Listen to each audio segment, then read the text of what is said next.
এই জন্য রসুল আকরাম সাল্লাল্লাহু আলাইহি সাল্লাম বললেন, আত্তাকওয়া হা হুনা, আত্তাকওয়া হা হুনা, আত্তাকওয়া হা হুনা, ইউশিরু ইলা সাদরিহি সালাসা মিরার। রসুল আকরাম সাল্লাল্লাহু আলাইহি সাল্লাম 3 বার এই বুকের দিকে ইশারা করলেন। 3 বার, কয়বার? 3 বার ইশারা করলেন আর বললেন, তাকওয়া এইখানে, তাকওয়া এইখানে, তাকওয়া এইখানে। তাকওয়া কোন জায়গায়? মনে। আল্লাহর ভয়টা হলো অন্তরে। আল্লাহর ভয়। আমার পদের লোভ আছে কি না, এটা কোথায়? অন্তরে। আমি যাকাত দিচ্ছি আল্লাহর জন্য, নাকি মানুষ আমাকে দানশীল বলবে, এটা কোন জায়গায়? অন্তরে। আমার ভিতরে হিংসা আছে কি না, এটা কোথায়? অন্তরে। আমার ভিতরে অহংকার আছে কি না, এটা কোথায়? অন্তরে। মানুষ আমাকে নামাজি বলবে কি না, এটা কোথায়? অন্তরে। এজন্য আত্তাকওয়া হা হুনা, এই জায়গায় আল্লাহর ভয় প্রতিষ্ঠিত করতে হবে। অন্তরে আল্লাহর ভয় প্রতিষ্ঠিত করতে হবে। ইন্নাল্লাহা লা ইয়ানজুরু ইলা সুওয়ারিকুম ওয়া আমওয়ালিকুম ওয়ালাকিন ইয়ানজুরু ইলা কুলুবিকুম ওয়া আমালিকুম। নিশ্চয়ই আল্লাহ রাব্বুল আলামিন আখিরাতে তোমাদের সূরাত দেখবেন না। তোমার জুব্বা আছে, তোমার মাথায় টুপি আছে, তোমার মুখে দাড়ি আছে, অথবা তোমারে দেখতে খুব সুন্দর চেহারা, সুঠাম দেহের অধিকারী, তোমাকে দেখতে বীর পুরুষ মনে হয়, এইটা দেখে বিচার হবে না। এটা দেখে বিচার হবে না। চেহারা আকৃতি দেখে বিচার হবে হবে না। একজন কালো মানুষ, সেই কালোর জন্য কি তারা জাহান্নামে দিয়ে দেওয়া হবে? নাউজুবিল্লাহ। একজন সুন্দর চেহারার মানুষ, এই চেহারার জন্য কি তাকে জান্নাতে দিয়ে দেওয়া হবে? কখনোই না। আল্লাহ রাব্বুল আলামিন তোমাদের চেহারা দেখবেন না, আমওয়ালিকুম, তোমাদের সম্পদ দেখবেন না, তোমাদের সম্পদ দেখবেন না।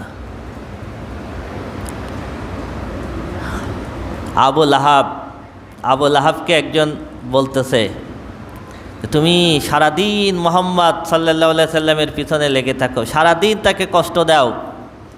মোহাম্মদ যেই দিন প্রচার করতেছে, এই দিন যদি সত্যি হয়, মোহাম্মদ যদি সত্যি হয়, তাহলে তো তুমি আখিরাতে আল্লাহর কাছে ধরা খেয়ে যাবা। তখন আবু লাহাব উত্তর দিয়েছিল, না, যদি আমি আখিরাতে ধরা খাই তা আমার এত সম্পদ আছে যে এই সম্পদ আল্লাহকে ঘুষ দিয়ে আমি পার পেয়ে যাব। এই জন্য আল্লাহ বলছেন, মা আগনা আনহু মালুহু ওয়া মা কাসাব। মানুষের সম্পদ হলো 2 রকম, মা আগনা আনহু মালুহু ওয়া মা কাসাব। একটা সম্পদ হলো পৈতৃক সূত্রে পাই। কিভাবে? পৈতৃক সূত্রে পাই, বাপ দাদার সম্পত্তি। আর একটা সম্পত্তি হলো নিজে ক্রয় করছে, নিজে অর্জন করছে, নিজে অর্জন করছে। তা আল্লাহ রাব্বুল আলামিন বলতেছেন, আবু লাহাব পৈতৃক সূত্রে যা পাইছে আর নিজে যা উপার্জন করছে, কোনোটাই কোনো কাজে আসেনি, কোনোটাই কোনো। ওয়াত্তাকু ইয়াওমান লা তাজজি নাফসুন আন নাফসিন শাইআ ওয়া লা ইউকবালু মিনহা শাফাআতুন ওয়া লা ইউখাযু মিনহা আদলুন ওয়া লা হুম ইউনসারুন। আল্লাহ বলতেছেন, সেই দিনকে ভয় করো যেই দিন একজন আর একজনের কোনো উপকারে আসবে না। আজকে বিপদে পড়লে আত্মীয় স্বজনের ভিতর কোনো ক্ষমতাবান দেখলে ফোন দিয়ে দেয়, ছাড়াই যায়, যায় না? এই কাজ সেই দিন হবে না।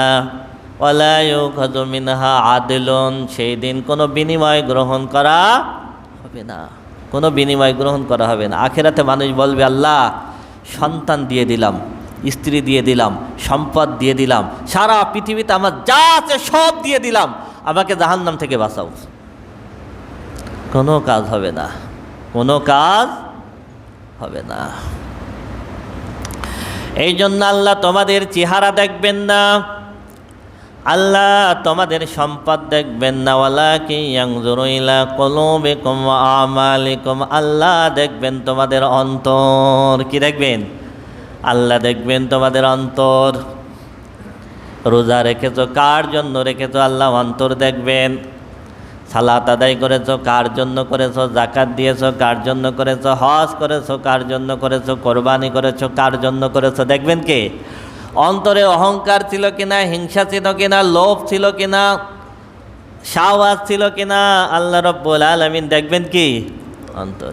ওয়া আমালিকুম, এবং তোমাদের আমল দেখবেন। কি দেখবেন? আমল। তাআওয়ানু আলাল বিররি ওয়াত তাকওয়া ওয়ালা তাআওয়ানু আলাল ইসমি ওয়াল উদওয়ান ওয়াত্তাকুল্লাহ ইন্নাল্লাহা শাদীদুল ইকাব। আল্লাহ বলতেছেন তোমরা মানুষদেরকে নেকির দিকে সহযোগিতা করো, তাকওয়ার কাজে তোমরা সহযোগিতা করো। একজন আরেকজনের সহযোগিতা করো কিসের কাজে? নেকির কাজে, ভালো কাজে। এবং তাকওয়ার কাজে সহযোগিতা করো। ওয়ালা তাআওয়ানু আলাল ইসমি ওয়াল উদওয়ান, গুনাহের কাজে সহযোগিতা করো না। দেখেন এখানে একটা কনসার্ট আয়োজন হোক, সব জাফাই পড়বানি। হ্যাঁ, আল্লাহ কি ওইটাই সহযোগিতা করতে বলছেন নাকি ওইটা করতে নিষেধ করছেন? সীমা লঙ্ঘনের কাজে সহযোগিতা করো না, গুনাহের কাজে সহযোগিতা করো না, বরং তোমরা নেকির কাজে সহযোগিতা করো। কিসের কাজে? নেকির কাজে সহযোগিতা করো, তাকওয়ার কাজে সহযোগিতা করো, আল্লাহকে ভয় করো। ইন্নাল্লাহা শাদীদুল ইকাব, শাস্তি দানের ক্ষেত্রে আল্লাহ খুবই কঠোর। ফায়াউমাইযিল লা ইউআযযিবু আযাবাহু আহাদ ওয়া লা ইউসিকু ওয়াসাকাহু আহাদ। আল্লাহ বলতেছেন সেই দিন আমি রব্বুল আলামিন এমন শাস্তি দেব যেই শাস্তি দেওয়ার ক্ষমতা গোটা পৃথিবীতে কেউ রাখে না। আমি আল্লাহ সেই দিন এমনভাবে পাকড়াও করব, এই রকম পাকড়াও করার ক্ষমতা গোটা বিশ্বজগতের কেউ রাখে না। আমরা বিভিন্ন গুয়ান্তানামো কারাগারের কথা শুনেছি না, যে মানুষকে উলঙ্গ করে কত কঠিনভাবে শাস্তি দেওয়া হয়েছে। আল্লাহ বলছেন আমি যে শাস্তি দেব এই শাস্তি পৃথিবীর কেউ দেওয়ার ক্ষমতা রাখে না। এমনভাবে আমি ধরব যে ধরা ও কোনোদিন দেখেই নাই, ও কোনোদিন শোনেই নাই। এই ভয় থাকার নাম হলো তাকওয়া। এই ভয় থাকার নাম কি? তাকওয়া। আল্লাহর ভয় থাকতে হবে, আবার আল্লাহর কাছে আশাও থাকতে হবে। ওমর রাদিয়াল্লাহু তাআলা আনহু কেমন ভয় করতেন দেখেন। ওমর রাদিয়াল্লাহু তাআলা আনহু বলেন, যদি আল্লাহর পক্ষ থেকে ঘোষণা দেয়া থাকতো যে সব মানুষ জান্নাতে যাবে, সব মানুষ জান্নাতে যাবে, একজন মানুষ জাহান্নামে যাবে, তা আমি ওমর ভয়ে থরথর করে কাঁপতাম যে সেই একজন জাহান্নামী আমি ওমর কিনা। আবার যদি ঘোষণা দেয়া থাকতো সব জাহান্নামে যাবে, সব জাহান্নামে যাবে, একজন মাত্র জান্নাতে যাবে, তাহলে আমি ওমর আশা করতাম ওই একজন আমি ওমর হতে পারি কিনা। সুবহানাল্লাহ, ওই একজনও কি আমি ওমর হতে পারি কিনা। রাসূল আকরাম সাল্লাল্লাহু আলাইহি সাল্লামের ব্যক্তিগত তথ্য সংগ্রহকারী ছিলেন হুযায়ফা রাদিয়াল্লাহু তাআলা আনহু। হুযায়ফা রাদিয়াল্লাহু তাআলা আনহুকে রাসূল সাল্লাল্লাহু আলাইহি ওয়াসাল্লাম অনেক গোপন কথা বলতেন, যেটা অন্য সাহাবীদেরকে বলতেন না। তো সব মুনাফিকদের, মদিনার সমস্ত মুনাফিকদের নাম রাসূল আকরাম সাল্লাল্লাহু আলাইহি ওয়াসাল্লাম হুযায়ফা রাদিয়াল্লাহু তাআলা আনহুকে বলছিলেন যে অমুক অমুক অমুক আমার পিছনে এসে মসজিদে নববীতে নামাজ পড়ে কিন্তু মুনাফিক। মানে রাসূল আকরাম এই মুনাফিকের নামগুলো কাকে বলছিলেন? হুযায়ফা রাদিয়াল্লাহু তাআলা আনহুকে বলছিলেন। এই জন্য হুযায়ফা রাদিয়াল্লাহু তাআলা আনহু জানতেন কে মুনাফিক, কে মুনাফিক। ওমর রাদিয়াল্লাহু তাআলা আনহু একদিন রাতের বেলায় হুযায়ফা রাদিয়াল্লাহু তাআলা আনহুর বাড়িতে হাজির। হে হুযায়ফা, আমি শুনেছি তুমি রাসূল সাল্লাল্লাহু আলাইহি সাল্লামের অনেক গোপন তথ্য সংগ্রহ করো। রাসূল সাল্লাল্লাহু অনেক গোপন কথা তোমাকে বলেন। আমি জানি তোমার কাছে মুনাফিকদের তালিকা আছে। আমি রাতের আধারে তোমার কাছে জানতে এসেছি হুযায়ফা, তুমি দয়া করে একটু বলো ওই মুনাফিকদের তালিকায় আমি ওমরের নাম আছে নাকি? কি বুঝলেন? হ্যাঁ, ইসলামের দ্বিতীয় খলিফা আশারে মুবাশশারা, তিনিও ভয়ে কাঁপতেন যে মুনাফিকের তালিকায় আমি আছি কি না। তাহলে আমাদের অবস্থা কি? ঈদের দিন সকালবেলায় দরজা আটকায় ওমর রাদিয়াল্লাহু তাআলা আনহু কান্নাকাটি করতেন। ঈদগাহে না গিয়ে দরজা আটকে কান্নাকাটি করতেন। একজন এসে জিজ্ঞেস করতেছে, আপনি কাঁদতেছেন কেন? ওমর রাদিয়াল্লাহু তাআলা আনহু বলেন, আল্লাহর হাবিব বলেছেন যে এই ব্যক্তি রমজান পেল, গুনাহ মাফ করাইতে পারল না, তার মতো হতভাগার কেউ নাই। আমি ওমর তো এখনো নিশ্চিত হতে পারি নাই রমজান পেলাম আমার গুনাহ মাফ হলো কি না। কে বলেন? ওমর রাদিয়াল্লাহু তাআলা আনহু। আমাদের অবস্থা কি? হানজালা রাদিয়াল্লাহু তাআলা আনহু মাঝে মধ্যে পাগল হয়ে যেতেন, উন্মাদ হয়ে যেতেন। পাগল যেভাবে রাস্তা দিয়ে হাঁটে, হানজালা এরকম মাতাল অবস্থায় রাস্তা দিয়ে হাঁটতেন আর বলতেন, হানজালা মুনাফিক হয়ে গেছে, হানজালা মুনাফিক হয়ে গেছে, হানজালা মুনাফিক হয়ে গেছে। একজন ধরে থামিয়েছে, আপনি এটা কেন বলতেছেন? হানজালা রাদিয়াল্লাহু তাআলা আনহু বলতেছেন, যতক্ষণ রসুলের দরবারে থাকি, রসুলের কাছে থাকি, যখন কোরআনের কথা শুনি, রসুলের জবানের কথা শুনি, ততক্ষণ মনে হয় আমার ভিতরে ঈমান আছে। আর রসুলের দরবার থেকে যখন আমি পরিবারের কাছে আসি, সংসারে আসি, যখন দুনিয়ার কাছে ভিড়ে যাই, তখন মনে হয় আমি হানজালা মনে হয় মুনাফিক হয়ে গেছি। রসুলের সাহাবী, তাদের হালাত কি ছিল? আরে রমজান শেষের দিকে আমাদের কোনো অনুশোচনা আছে? কোনো অনুশোচনা আছে? ইয়া আইয়ুহাল্লাযীনা আমানুত্তাকুল্লাহা হাক্কা তুকাতিহি ওয়া লা তামুতুন্না ইল্লা ওয়া আনতুম মুসলিমুন। হে ঈমানদারগণ, আল্লাহকে ভয় করো, হাক্কা তুকাতিহি, ভয় করার মতো ভয় করো। শুধু ভয় করো বলে আল্লাহ ছেড়ে দেননি, কি বলেছেন? আল্লাহকে ভয় করো, ভয় করার মতো ভয় করো। এর পরের কথাটা হলো হুমকি। প্রথম কথাটা হলো আদেশ, আর তার পরের কথাটা হলো হুমকি। ওয়ালা তামুতুন্না ইল্লা ওয়া আনতুম মুসলিমুন। খবরদার, খবরদার, খাঁটি মুসলমান না হয়ে মৃত্যুবরণ করো না। কে বলতেছেন? আল্লাহ। আমি আল্লাহকে ভয় করার মতো ভয় করো, ভয় করার মতো ভয় করে খাঁটি মুসলমান হও। খবরদার, খাঁটি মুসলমান না হয়ে কবরে এসো না, খাঁটি মুসলমান না হয়ে মৃত্যুবরণ করো না। ইয়া আইয়ুহাল্লাযীনা আমানুত্তাকুল্লাহা ওয়াল তানজুর নাফসুম মা কদ্দামাত লিগাদিন ওয়াত্তাকুল্লাহ ইন্নাল্লাহা খাবীরুম বিমা তা'মালুন। আল্লাহ বলতেছেন, হে ঈমানদারগণ, আমি আল্লাহকে ভয় করো। যত জায়গায় আল্লাহ বলতেছেন ভয় করার পদ্ধতিও আল্লাহ সাথে সাথে বলে দিচ্ছেন। আমি আল্লাহকে ভয় করো, সাথে সাথে আল্লাহ আবার পদ্ধতি শিখাই দিচ্ছেন। ওয়াল তানজুর নাফসুম মা কদ্দামাত লিগাদিন ওয়াত্তাকুল্লাহ। আর হিসাব করো তুমি আগামীর জন্য কি পাঠাচ্ছ। আগামীর জন্য মানে কি? আগামীকাল, আগামী কি? আখিরাত। আগামী কি? প্রতিদিন চিন্তা করে আজকে ইনকাম করতেছি, আগামীকাল কি ইনকাম করব, আজকে এই খাচ্ছি, আগামীকাল কি খাবো, আজকে একটা বাড়ি করতেছি, আর একটা বাড়ি কীভাবে করব, আজকে 3 কাঠা জমি কিনলাম, 5 কাঠা জমি কীভাবে কিনবো। আল্লাহ বলতেছেন না, ওইটা না, তুমি হিসাব করো, আজকে এতটুকু ইবাদত করলাম, আগামীকাল আর একটু কীভাবে করব, আজকে এতটুকু কোরআন তেলাওয়াত করলাম, আগামীকাল আর একটু বেশি কীভাবে করব, আজকে এই কয় রাকাত নামাজ পড়লাম, আগামীকাল আর একটু বেশি কীভাবে করব। আল্লাহ বলতেছেন প্রতিদিন হিসাব করো তুমি আখিরাতের জন্য কি পাঠাচ্ছ, আখিরাতের জন্য কি পাঠাচ্ছ। দুনিয়া কিচ্ছু না, দুনিয়া লাহবুন লাইবুন ওয়া জিনা, তাই না? কীভাবে বলছেন? আল্লাহ বলতেছেন দুনিয়া কৌতুক, আল্লাহ বলতেছেন দুনিয়া হলো খেলা, দুনিয়া হলো তামাশা। ইল্লা মাতাউল গুরুর, দুনিয়া হলো একটা ধোঁকা। দুনিয়া হলো কি? একটা ধোঁকা। দুনিয়া ধোঁকা। বাল তুসিরুনাল হায়াতাদ দুনিয়া ওয়াল আখিরাতু খায়রুন ওয়া আবকা।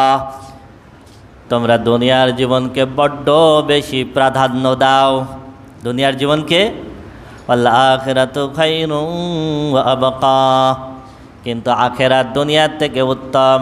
ওয়া আবকা, দুনিয়া শেষ হয়ে যাবে কিন্তু আখিরাত শেষ হবে না। আখিরাত ফাআম্মা মান তাগা ওয়া আসারাল হায়াতাদ দুনিয়া ফাইন্নাল জাহিমা হিয়াল মাওয়া। নিশ্চয় যারা সীমা লঙ্ঘন করেছে, যারা আখিরাতের থেকে দুনিয়ার জীবনকে প্রাধান্য দিয়েছে, আল্লাহ বলতেছেন নিশ্চয় যারা সীমা লঙ্ঘন করলো, আখিরাতের থেকে দুনিয়ার জীবনকে যারা প্রাধান্য দিল, ফাইন্নাল জাহিমা হিয়াল মাওয়া, তাদের বাসস্থান হলো জাহান্নাম। এইবার চিন্তা করে দেখেন আখিরাতকে কতটুকু হিসাব করি আর দুনিয়াকে কতটুকু হিসাব করি। আবার দুনিয়া আখিরাতের থেকে বেশি হয়ে যাচ্ছে কি না? ভাই দুনিয়ায় চলতে হবে, দুনিয়ায় চলতে হবে, কিন্তু দুনিয়া যদি আমার মাথায় ওঠে তাইলে তো সমস্যা। আপনি নদী পার হবেন, নদী পার হওয়ার জন্য আপনি নৌকায় উঠবেন অথবা ট্রলারে উঠবেন অথবা লঞ্চে উঠবেন। এই নদী পার হওয়ার জন্য আপনি নৌকায় উঠলেন, এটা আপনার প্রয়োজন। এই নদীর পানির উপরে ভেসে আপনি পার হয়ে যাবেন, কিন্তু প্রশ্ন হলো পানি যদি আপনার নৌকায় ঢোকে তাইলে তো সমস্যা। বুঝাইতে পারি নাই? পানি যদি এবার নৌকায় ঢোকে তা আপনি পার হলেন না ডুবে গেলেন। দুনিয়া প্রয়োজনে চলবো, কিন্তু দুনিয়া যদি আমার ভিতরে ঢুকে যায় তাহলে আমি ডুবে গেলাম। ওয়াত্তাকুল্লাহ ইন্নাল্লাহা খাবীরুম বিমা তা'মালুন। আর হিসাব করো, আল্লাহ তোমার সব কিছু দেখতেছেন। আমি আগের দিন বলেছিলাম রমজানের একটা শিক্ষা যদি আমরা নিতাম একটাও গুনার কাজ করতে পারতাম না। রমজানে ঘরের দরজা বন্ধ করে আমরা খাবার খাই না, চিন্তা করি কেউ না দেখলেও আল্লাহ দেখতেছেন। রমজানে ওযু করার জন্য গলে মুখের ভিতরে পানি নিয়ে কুলি করি, কিন্তু ওই পানি গিলে ফেলি না, কারণ কেউ না দেখলেও দেখতেছেন কে? এই হিসাবটা যদি আমাদের সব কাজে থাকতো, মালে ভেজাল দিতে গেলে কেউ না দেখলেও দেখতেছেন কে? ওজনে কম দিতে গেলে কেউ না দেখলেও দেখতেছেন কে? তাহলে রাতের অন্ধকারেও কোনো গুনার কাজ করতে পারতাম না যদি এই হিসাব থাকতো যে সব কে দেখতেছেন? আল্লাহ। ওমর রাদিয়াল্লাহু তাআলা আনহুর ঘটনা বলেছিলাম। ওমর রাদিয়াল্লাহু তাআলা আনহু রাতের বেলা ঘুরতেছেন, ঘুরে মরুভূমিতে একটা ছোট্ট কুড়ে ঘরের ভিতরে কিছু কথার আওয়াজ শুনতে পেলেন। কথার আওয়াজ শুনতে পাওয়ার পরে তিনি গেলেন, পাশে যেয়ে দাঁড়ায় দেখলেন গোয়ালিনী মা তার মেয়েকে বলতেছে দুধের সাথে পানি মিশাও। মেয়ে বলতেছে মা, ওমর রাদিয়াল্লাহু তাআলা আনহু দুধের সাথে পানি মিশাতে নিষেধ করছেন। মা বলতেছে এই গভীর রাত্রে ওমর রাদিয়াল্লাহু তাআলা আনহু টের পাবেন না। মেয়ে বলতেছে মা, আমি ওমরের চোখ ফাঁকি দিয়ে পানি মিশাতে পারি, সব মানুষের চোখ ফাঁকি দিয়ে পানি মিশাতে পারি, কিন্তু আমি যখন পানি মিশাবো কেউ না দেখলেও দেখতেছেন কে? আল্লাহর চোখ ফাঁকি দিয়ে আমি কিভাবে পানি মিশাবো? পরের দিন ওমর রাদিয়াল্লাহু তাআলা আনহু রাজ দরবারে ডেকে নিয়ে আসলেন। তখন ওমর রাদিয়াল্লাহু তাআলা আনহু অর্ধ পৃথিবীর বাদশাহ, অর্ধ পৃথিবীর বাদশাহ গোয়ালিনীকে ডেকে এনে নিজের ছেলে আব্দুল্লাহর সাথে ওই মেয়ের বিবাহের প্রস্তাব দিলেন। সুবহানাল্লাহ। কি দেখে বলেন তো? তাকওয়া। কি দেখে? তাকওয়া। আব্দুল কাদের জিলানীর পিতা ক্ষুধার্ত অবস্থায় নদীর পাড় থেকে একটা আপেল খেয়েছিলেন। আপেল খাওয়ার পরে চিন্তা করলেন কার বাগানের আপেল, তার অনুমতি ছাড়া খালাম। এই নদীর কোল ধরে হাঁটতে শুরু করলেন। কিছু দূর হাঁটার পরে নদীর পাড়ে একটা আপেল বাগান দেখলেন। এই আপেল বাগানের মালিকের কাছে গিয়ে বলতেছেন আপনার গাছের থেকে একটা আপেল নদীতে পড়েছিল, ভাসতে ভাসতে যাচ্ছিল, আমি আপনাকে না জানিয়ে খেয়ে ফেলেছি, মাফ করে দেন। হিসাব দেখছেন? হ্যাঁ, উনিও চিনে ফেললেন যেহেতু সেরকম জিনিস। তখন উনি বললেন না, মাফ করবো না। মাফ করতে পারি একটা শর্তে, আমার একটা মেয়ে আছে, সে চোখে দেখে না, সে কানা খুড়া, তাকে বিবাহ করতে হবে। দেখেন বিনা অনুমতিতে একটা আপেল খাওয়ার অপরাধ থেকে বাঁচার জন্য আব্দুল কাদের জিলানীর পিতা ওই মেয়েকে বিবাহ করার জন্য রাজি হয়ে গেলেন। সুবহানাল্লাহ, রাজি হয়ে গেলেন। পরবর্তীতে দেখলেন সে তো কানা না, খোড়া না, ঠিক আছে। জিজ্ঞেস করলে তখন উনি বললেন, আমি কানা বলছি এই কারণে যে আমার মেয়ে চোখ দিয়ে কখনো হারাম জিনিস দেখে নাই, এই কান দিয়ে কখনো হারাম জিনিস শোনে নাই। সুবহানাল্লাহ। তো যেরকম পিতা সেই রকম মা, সেই রকম সন্তান, তাই না?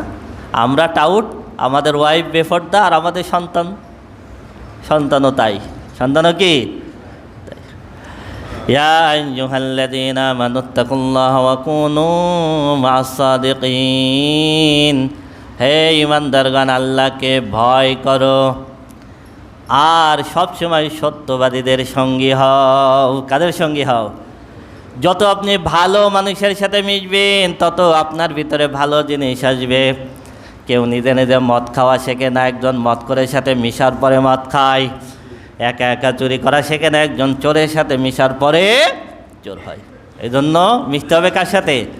ভালো মানুষের সাথে। সবসময় কার সাথে মিশতে হবে? ভালো মানুষের সাথে মিশতে হবে।